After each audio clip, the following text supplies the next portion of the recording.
Welcome to the Pathways to Profitability podcast, personal tales of business success. Are you feeling stuck improving your profitability? Learn from fractional business professionals how their services move your profitability needle. Here's your host, Cheryl Mucha, CEO of CFO Your Way.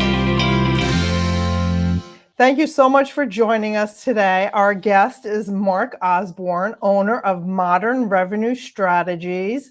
Not only is he the owner of a business, but he has a podcast and a book, and I'm excited to talk about all those things. So welcome, Mark. Thanks, Cheryl. I'm so excited to be here. So I like to just give the audience a little bit of an overview about who Mark is and like what your service offerings are from a fractional perspective.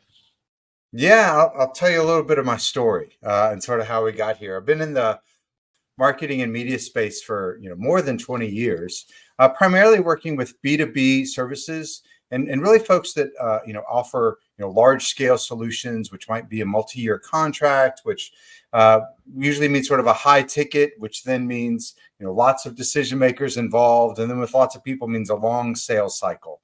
That's the dynamic that I've really spent my career working in, and been doing that for more than 20 years. And it was interesting. A few years back, I noticed some really dramatic changes in the landscape. McKinsey Consulting, says that the pandemic lockdowns accelerated some trends by more than 10 years in less than 10 months. So we saw a decade of change in just a year. And so looking at that landscape, I actually saw that there were some businesses that were doing much better than others. And the ones that were doing better were the ones that had really adopted a systems-based approach. For 20 years or more, a lot of marketers have really sort of built success on, sort of finding the next hack, being the first person to optimize their website for SEO in their niche or their category, being the first company in their category to buy paid search ads, being the first to optimize, their social posts for, being shareable, being the first to move into advertising on social or new platforms. But what I've seen is, although chasing those one-off solutions worked for a lot of people for a long time, the digital landscape has really matured to a place where those, sort of silver bullets and hacks don't work anymore. And in fact, the companies that are finding success are the ones that are building systems that they then layer in data or technology or a new channel to really find that success. So I looked at all this and I actually published a book on it that went to #1 in 10 plus categories on Amazon. It's all about how companies can build those systems. And in my practice, that's what I work with companies to do, is to do a better job of building systems to attract more of the right prospects, then accelerate those best opportunities through their sales pipeline, and then activate their clients for faster renewals, larger upsells, and more referrals. Yeah, I love that, you use the word systems, because systems are measurable, repeatable, trainable, right? And for a business owner to have systems in place, it just makes the business accelerate easier and faster, I'll say. That's right. Yeah, we talk about, we have a phrase, B2B growth systems set you free, because so oftentimes we see that, CEOs, entrepreneurs, founders, operators at companies are really sort of weighed down by either fear that they're not going to hit their revenue forecasts or be able to, make payroll. Whereas if you have a system that's using some leading indicators, you can have a lot more confidence that you're going to sort of hit these outcomes that you've got. And also we see that systems free up teams from a lot of conflict, because when you don't have a system, it's just, well, Mark let us down. Mark didn't do a good job of bringing in the leads that we needed in order to hit our goals. But instead, if it's, well, the solution didn't work, our system didn't work, then that actually creates a lot more open dialogue for multiple people to come in and comment on how do we improve our systems, rather than it being sort of a a measure of, did I let the team down? Instead, it's the Right. system let all down, and then we can all contribute to it, because it's not just my opinion, or it's not just my Right. way of doing things. It's a system. Right. And the system too, takes out the redundancy and allows everyone on the team to know what their piece or what their responsibility is, and helps to hold everyone accountable as well. And I think that Yeah, just elevates teams across the board. absolutely. Absolutely.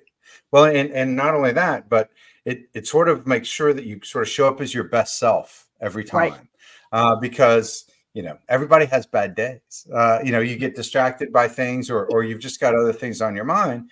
But if you've got a system in place, then that sort of ensures that you do what is Right. what has worked historically, and what is likely to work again in the future. And it gives you a baseline upon which to improve. Whereas if you're just sort of making it up every time, well, it's really hard to test the new incremental optimization to try to get better there. But when you've got a system, you can say, well, normally we do X. Today I'm going to try doing Y for the next 6 weeks and see if those results are any different than Yeah. what they have been. And measure those results. Like we talk That's in the right. financial world, KPIs, right? So I'm Right. sure you talk in the same language, from a different angle, but measure the results of your efforts. And if it's not working, let's shift quickly so that we don't lose momentum. That's right. Well, and it's funny you talk about that momentum thing. That's the other thing that we see is so deadly for companies that sort of chase this growth hack, or this initiative, or this promise of, if you just do this one thing, you're going to have unlimited customers. Is that we see companies that they'll chase something for 30, 60, 90 days, and then they'll be like, well, that didn't work, and then they'll go chase something else Right. for 30, 60, 90 days. Next thing they know, they look up and a year is gone, and they haven't built anything. Versus the companies that take the time to really build a system. And some of building a system means you got to lay some foundation upon which to build. And some of that feels like, I'm not moving as fast as I want to. I'd rather just start a campaign. But there's the old joke. Abraham Lincoln said, if he had an hour to cut down a tree, he'd spend 50 minutes sharpening the axe.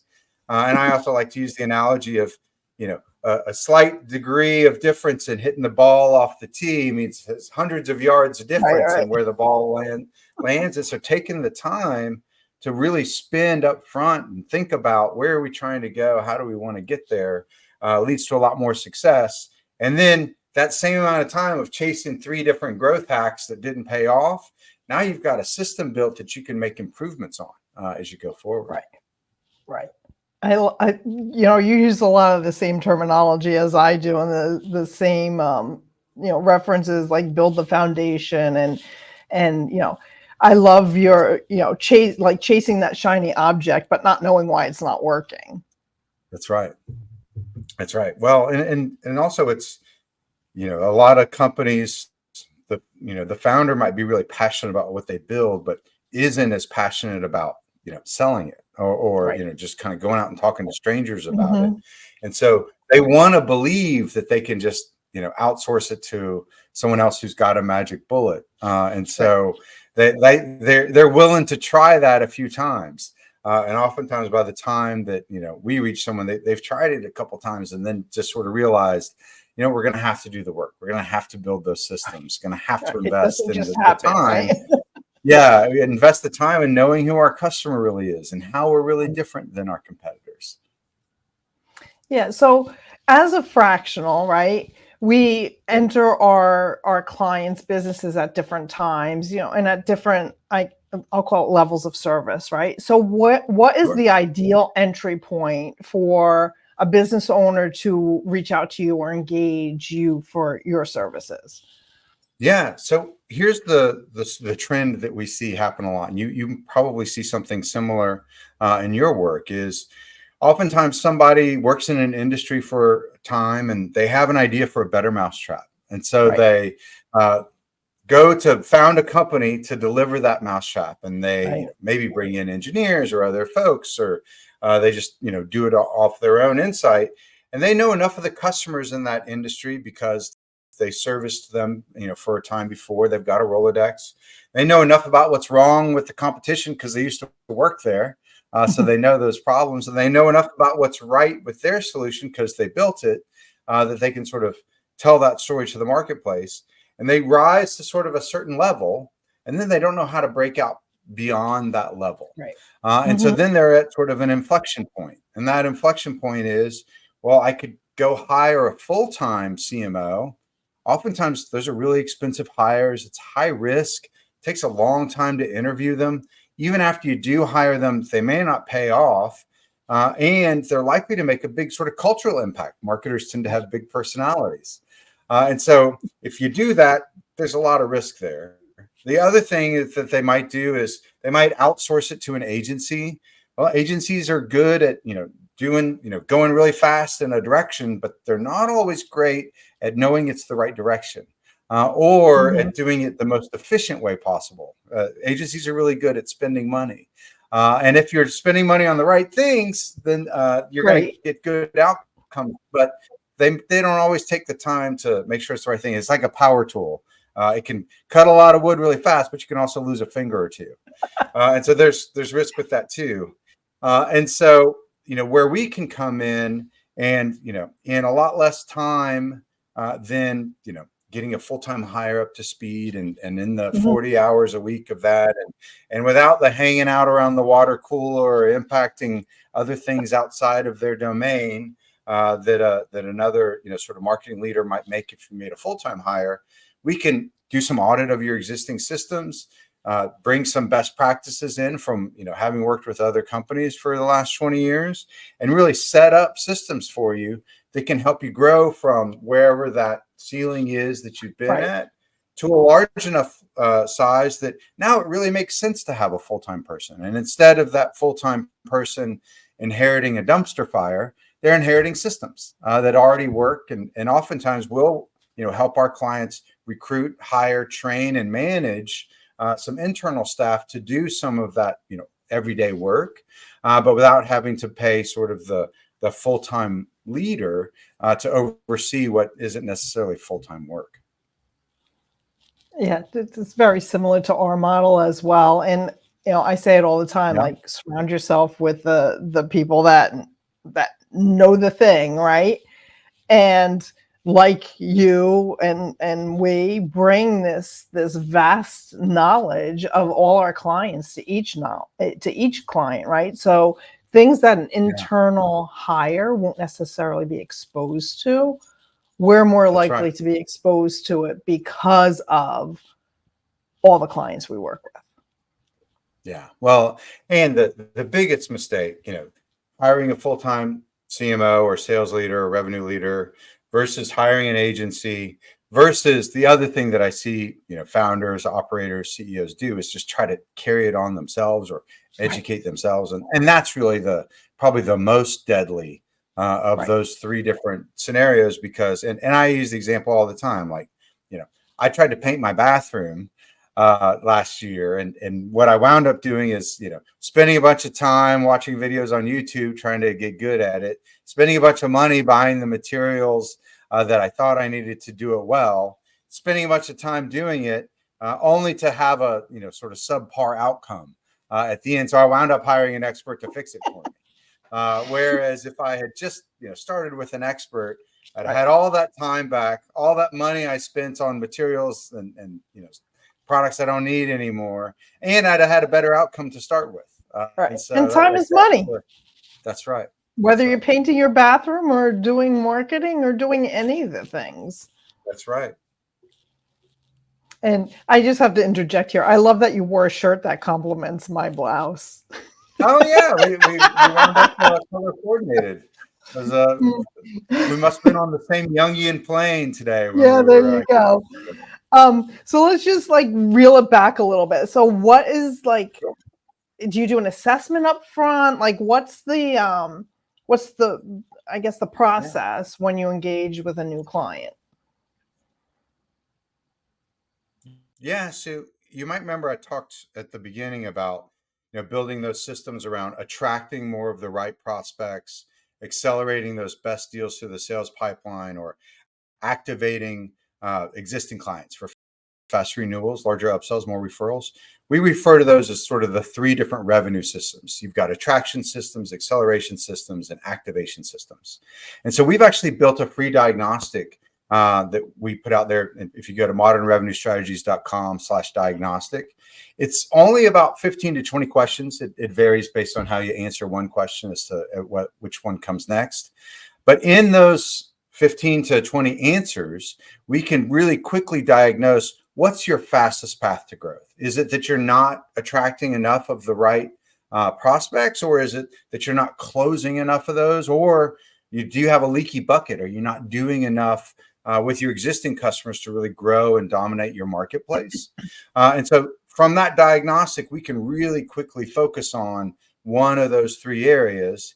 And then within those 3 areas, we can say, all right, what are the foundational sort of elements and systems that you need in place? Do an audit of what exists today.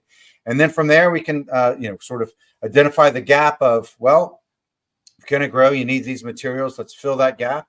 And then we can build on that foundation to execute some initiatives and strategies for growth. I love it. Love it. Again, systematic, right? That's right. That's right. System sets you free. Yes, exactly. So let's switch gears a little bit and talk about podcast, book, give the audience a little bit of insight into both of those. Yeah. So, the book was a bit of a labor of, I wouldn't say love, maybe a labor of pain. But it was interesting to, sort of see it come together. And actually, I'll give your audience a free copy of the book if they're interested. They just go to modernrevenuestrategies.com/free downloads. But the title is, Are Your Leads Killing Your Business? Because the thing that we saw was so many companies are just obsessed with more leads, that they'll chase all these growth hacks and they'll do all these things.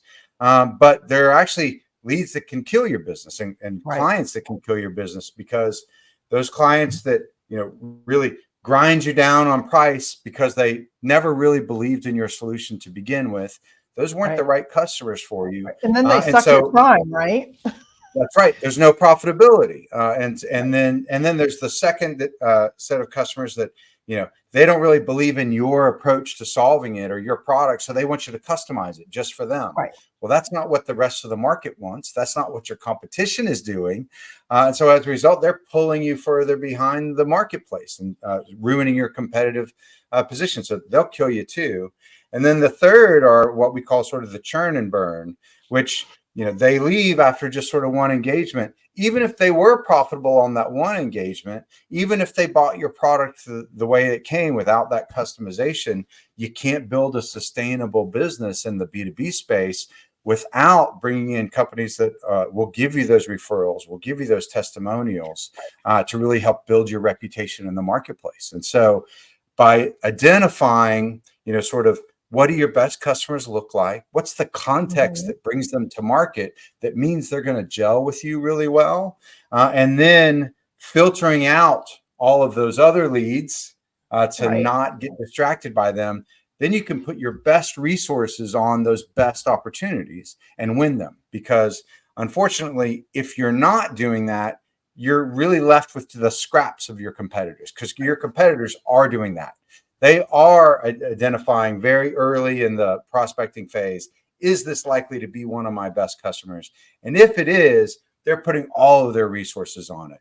The CEO, their C-suite is showing up to every call. They're investing time in, doing a proof of concept or, doing some, free, deeper analysis and demonstration. Whereas if you don't know and don't have the systems in place to attract more of those right opportunities and really marshal your resources against them, you're kind of spreading your resources like, peanut butter, and everybody gets a little bit, but no one gets enough to win other than the ones your competitors don't want. And those are the ones that'll kill your business.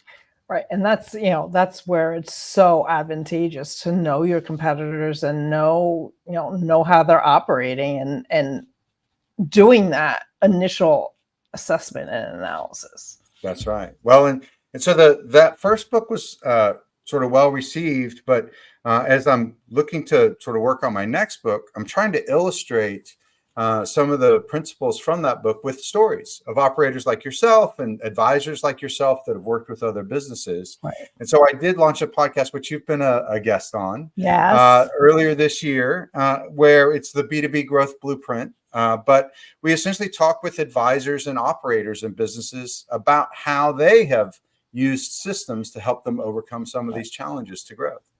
Yeah. And I mean, systems in every aspect of the business are so important. So important. That's right. I mean, to your point, and then being able to measure results. I think those are the two big takeaways that our audience should have from this conversation is implementing systems and then measuring the results and being really quick to pivot if the results don't look good or aren't what you expected, right?